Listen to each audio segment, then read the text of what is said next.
I just want to say, Brittney Griner, man, she's finally freed, and I believe she is now in U.S. soil.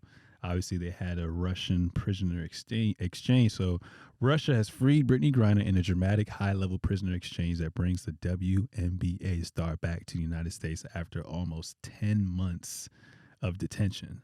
The swap, made at the time of heightened tensions over the invasion of Ukraine, achieved a top goal for President Joe Biden, but carried a heavy price and left behind Paul Whelan in American jail for nearly 4 years in Russia.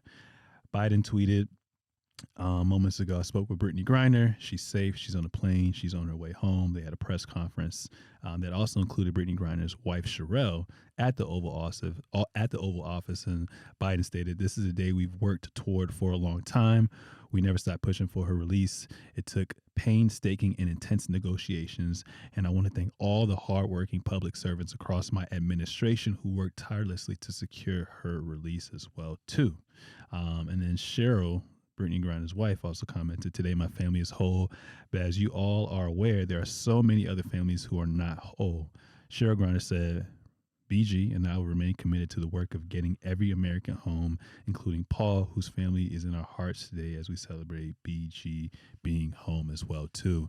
And I kind of just want to take a stroll down memory lane. So we said it's been, what, 10 months? So a timeline for you guys that, were not familiar. February the 17th, she was detained at a Russian airport over some motherfucking weed. And news didn't break until March 5th, so no one was really in the loop. And then after that, on May 3rd, the U.S. considered her wrongfully detained. And then on July 7th, she pled guilty to charges facing her for the weed.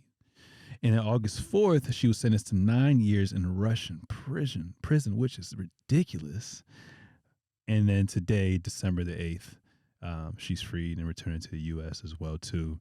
My man Terrence Whaley, what are your thoughts on her finally being free and what it means, all that other good stuff?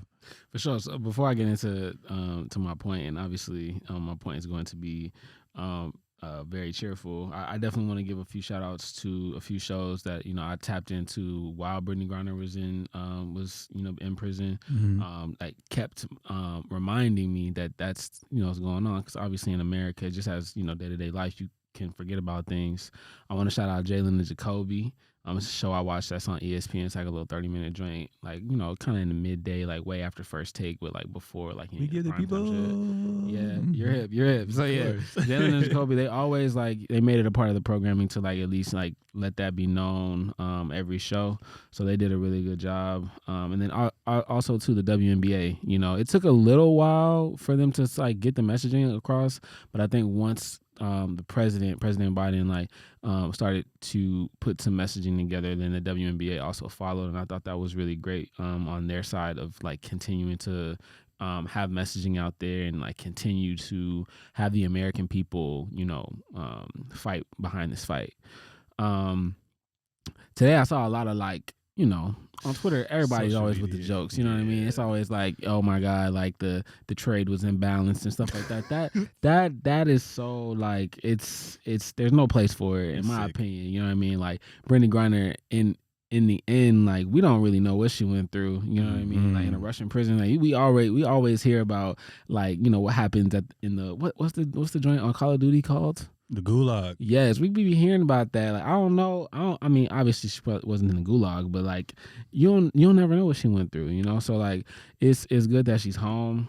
I feel for her wife. You said Cheryl, right? Mm-hmm. I remember watching. I think she had an interview on NBA Today with Malika Andrews, and that was the first time I saw her and her speak on the situation.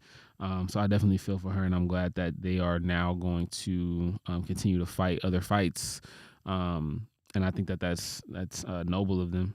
Yeah, honestly, and sometimes I'm wondering, with the whole politicking situation, it feels like it could have happened earlier, but I feel like the U.S. just wasn't willing to give away who they wanted to give away back to Russia as well too. Yeah. I think they were trying to also kind of do a 2-for-1, but didn't necessarily work out. But like you said, I'm happy that she's here, because Lord knows what she went through. I saw a picture of her that kind of surfaced, her hair was chopped off and everything. I'm like, yo, damn, did they cut her hair off?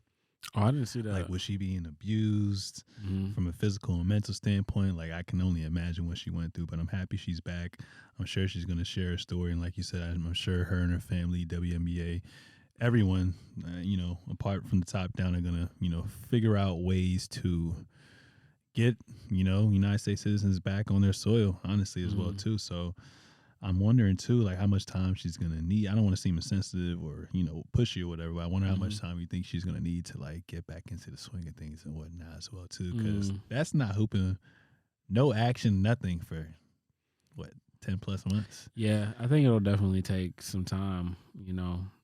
It'll take some time, but I think if I were, I'm not even gonna say if I was her, but I would assume she would maybe like just take a year off just to be back home with her wife. You know what I mean? And then have like private workouts or whatever to get back into shape, and then the following year to try to come out there. Yeah, you take away your family, your friends, your style of living. You know what I'm saying? I mean, it's and your Russia. safe haven. It's Russia, it's dog. cold. It's one of the worst. Well, from what I know and what I've seen, now it could be a little propaganda about America, but I've seen Russia looks bad sometimes. It be looking cold, it be looking dark. When they be having it on the movies and stuff, they be making it look like, how they be making the Middle East look. They be putting that filter on the screen and it be looking all freaking dark and gold and like sandy. I'm like, that's how they be making Russia look. So it sucks because like the level of income that WNBA players make versus NBA, obviously, like there's a huge disparity. So like a lot of times, a lot of these players have to go overseas, and some well-known players have played, overseas in Russia, and they said they've never had this, situation happen to them before as well too. So that also makes me think like, is that going to be something where we see a lot of our players just be like, yo, F that? Like, it's just something to kind of think about as well too. But happy that you're back, Brittney Griner. Get well, take all the time you need, and we are all here for you no matter what.